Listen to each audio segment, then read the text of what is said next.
जो पीड़ित परिवार आपकी बातें सुन रहा है, कम से कम दो सांत्वना के बोले उनके लिए बोल देती कि उनकी मां को थोड़ी तसल्ली हो जाती कि सरकार की तरफ से कोई बैठा है और जो कह रहा है कि हम तुम्हारे साथ खड़े हैं। आप तो लगातार लिपापोती कर रही है कि केवल कुछ हो ही नहीं रहा यूपी में, सब बढ़ा चढ़ा के दिखाया जा रहा है। नहीं कहते, इसको कहते हैं सत्यता। ये है, आपको लगता है कि अगर किसी कुछ भी इस प्रकार की घटना होती है तो जितना दुख आपको होता है ना उतना मुझे भी होता है। मैडम दुख का क्या करें, सरकार है आपकी। नहीं, सरकार दुख का क्या करें, आपको दुखी होने के लिए सरकार में नहीं बिठाया ना लोगों ने कि आप उनके साथ दुखी होइए। क्यों अपनी सारी मानवता जो है ताले के अंदर बंद करके रख दें क्या? देखिए ऐसा है कि कोई भी तो ठीक है, फिर सारे दरी बिछा लीजिए और बैठ के मातम मनाइए, बजाय इसके कि आप उनको ये भरोसा दें कि हम हैं और हमारे होते हैं ऐसा दोबारा नहीं होगा। के लिए रोहित सरदाना जी आपके चैनल पर भी दो बैठे हुए हैं, परंतु सत्यता ये है कि पुलिस जो है कार्य करती है। अगर कुछ केसेस में विफल होती है तो आप उसको कटघरे में ना खड़ा करें कृपया करके, और ना योगी आदित्यनाथ जी के नेतृत्व पे प्रश्न उठा। अनिला जी, आपसे पहले मैंने यूपी के पूर्व डीजीपी से सवाल पूछा, अगर आपको उनकी बातें सुनाई दी हो तो आपको नहीं लगता कि इंट्रोस्पेक्शन करने की जरूरत है? पूरी पुलिस व्यवस्था को आपको दोबारा से जांचने परखने की जरूरत है। जब गोंडा में बच्चे को, जो कि प्रोफेशनल किडनैपर्स ने उस किडनैप किया था, अपहरण किया था और पुलिस ने बरादरी की थी, तब तो पुलिस की तारीफ हुई, प्रशंसा हुई। नहीं, उत्तर प्रदेश की पुलिस बहुत अच्छा काम कर रही है। देखिए कोई भी पुलिस, आप विक्रम सिंह जी जो है बहुत अच्छे पुलिस अधिकारी रहे हैं, सुपर कॉप रहे हैं, मैं इनका बहुत ज्यादा सम्मान करती हूँ, परंतु कोई भी पुलिस जो है वो क्या ये चाहेगी कि उसके क्षेत्र में जो है इस प्रकार का अपराध हो और अपराध ही ना हो, हत्या भी हो जाए? ये सोचने वाला विषय है। कौन पुलिस चाहेगी? तो अनिला जी, सोचने वाला विषय सरकार के लिए है ना कि पुलिस की टीम जाती है एक अपराधी को पकड़ने, अपराधी को पुलिस से पहले पता रहता है, पूरे थाने के लोगों की जानकारी उसके पास रहती है, वो असला तैयार करके बैठा होता है और आज पुलिस वालों को मौत के घाट उतार देता है।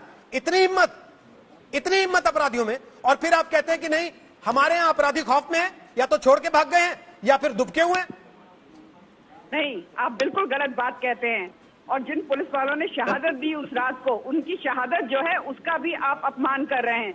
वो अपनी ड्यूटी करने के लिए गए थे, और जब एनकाउंटर होता है ऐसा बहुत सी बार हो जाता है कि दोनों तरफ से कोई भी मृत्यु को प्राप्त हो सकता है। उन लोगों ने ड्यूटी करते हुए अपनी जान गंवाई है, शहादत दी है, they have sacrificed their life. उनको ये मत करिए कि देवर बुचर्ड, उनकी हत्या हो गई। हत्या करके उन्होंने जो अपना जीवन त्यागा है अपनी ड्यूटी के लिए, उसका सम्मान कम जो हरकत हुई उसको शहादत के कवर में ढकने की कोशिश मत कीजिए। इस बात को शहादत का कवर मत उड़ाइए कि उसी थाने के लोग थे जो बिके हुए थे, उसी थाने के लोग थे जिन्होंने जानकारी दी थी, उसी थाने के लोग थे जो गैंगस्टर से मिले हुए थे। तो उन जो 2 या 4 लोग मिले हुए थे उनकी वजह से सारे पुलिस को आप ये कह देंगे कि आप मैडम 200 पुलिस वालों की कॉल डिटेल आप ही की सरकार जांच करवा रही है, मैं नहीं करवा रहा हूँ, कोई न्यूज चैनल नहीं करवा रहा। मैं भी ये कह रही हूँ कि किसी ऑर्गेनाइजेशन में अगर 2-4 लोग गलत रास्ते पे होते हैं तो क्या आप पूरी ऑर्गेनाइजेशन को कटघरे में खड़ा कर देंगे? तो फिर तो ठीक है, आपके हिसाब से मैं मान लेता हूँ उत्तर प्रदेश जैसे बड़े राज्य में अगर 5, 7, 10, 15 दिन तक लगातार एक के बाद एक घटनाएं आ रही हैं तो उसको सामान्य मान लेना चाहिए, फिर तो कोई चर्चा ही नहीं होनी चाहिए।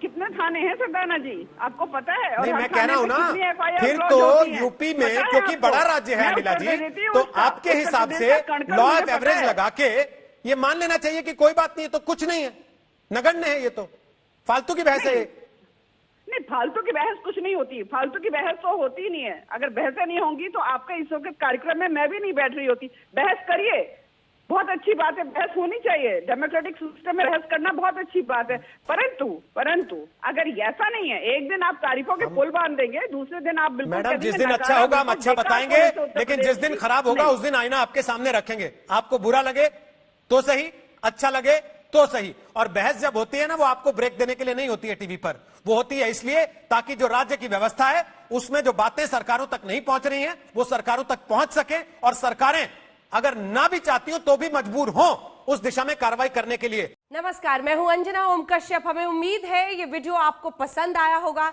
लेटेस्ट खबरों के लिए यूं ही देखते रहिए आज तक, और इस वीडियो के पसंद आने पर लाइक, शेयर एंड सब्सक्राइब करना ना भूलें।